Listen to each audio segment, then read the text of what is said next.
Estamos hablando de justamente de esta primera audiencia de Nicolás Maduro que parece, a mi juicio, habernos dado algunas pistas por dónde podría ir la estrategia legal en este proceso en su contra. Y me refiero al momento en que se declara prisionero de guerra, invocando, por supuesto, convenio de Ginebra. Ahora, ¿cree usted que fue un acto de desesperación o una maniobra bien pensada? Comencemos por ahí. Bueno, buenas noches por acá. Gracias por la invitación. Bueno, yo creo que esos son argumentos que no van a prosperar en el proceso. Van a ser importantes para lo que llaman acá en Estados Unidos el juicio público, el juicio en los medios, el juicio en la opinión pública, pero no en el tribunal.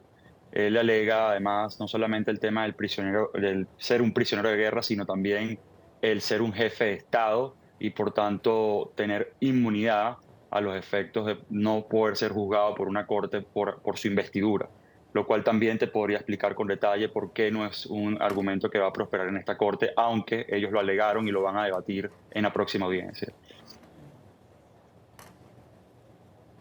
Ahora, evidentemente no estamos frente a un arresto policial por delitos comunes. Es alguien que se ha extraído mediante una operación militar y eso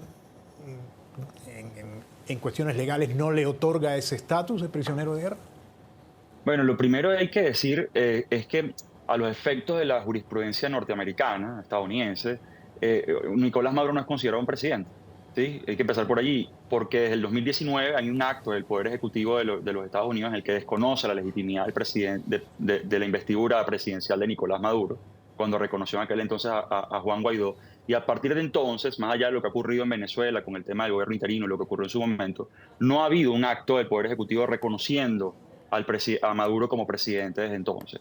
Y las cortes en este país siguen por línea jurisprudencial de la Corte Suprema, que ha sido además decidido en muchos casos con anterioridad, siguen la doctrina de que la única voz que manda en materia de política exterior a los efectos de reconocer un gobierno es la del Ejecutivo encabezado por el presidente de los Estados Unidos. De manera que los jueces no van a analizar allí si Maduro es presidente o no, porque ya eso ha sido sentado por la Corte Suprema de este país y por las Cortes Federales que además han evaluado el tema de Venezuela en estos últimos años por otros temas, no, digamos, relacionados con la deuda pública y no reconocen a Maduro como presidente legítimo y por tanto no ostenta las inmunidades que él alega en corte, que fue uno de sus primeros argumentos. Y con respecto al tema de ser un prisionero de guerra, como él lo calificó, al final del día lo que evalúa el juez es, uno, si hubo una acusación aprobada por un gran jurado; dos, si esa acusación corresponde a unos delitos graves, como en efecto ocurrió; y tres, si quien está siendo presentado en la corte se corresponde con la persona que está fijada en la acusación, y en este caso esos tres elementos se cumplen. Ya ha habido precedentes en otros casos, como el caso Noriega, por ejemplo, en donde se trajo a una persona que reclamaba una investidura presidencial en Panamá y fue del mismo modo presentado en corte, juzgado y sentenciado, e igualmente alegó buena parte de estos argumentos que no prosperaron en corte porque es ya jurisprudencia sentada de este país, que esas son consideraciones que el juez no va a escuchar, pero no va a acordar porque al final del día los jueces federales se rigen por la jurisprudencia que es muy clara en ese sentido. Entonces, ellos están evocando la Convención de Ginebra. Entonces, un estatus de prisionero de guerra, a tu juicio, es incompatible con delitos que el derecho internacional califica como delincuencia organizada. Sí, al final del día la detención se practica, es la ejecución de una orden judicial. ¿Sí? Hay una investigación que empezó en este país hace más de 11 años, una investigación de diferentes fiscales, diferentes jurisdicciones en este país, en el Distrito Sur de Florida, en Washington, D.C. y en Nueva York, que han nutrido todo este expediente que hoy tiene este desenlace de la detención y presentación de Maduro. Y ese expediente conllevó a un indictment que en primer lugar fue en el año 2020 y que luego fue actualizado recientemente para incluir a Cilia Flores e incluir otros elementos conforme ha avanzado la investigación.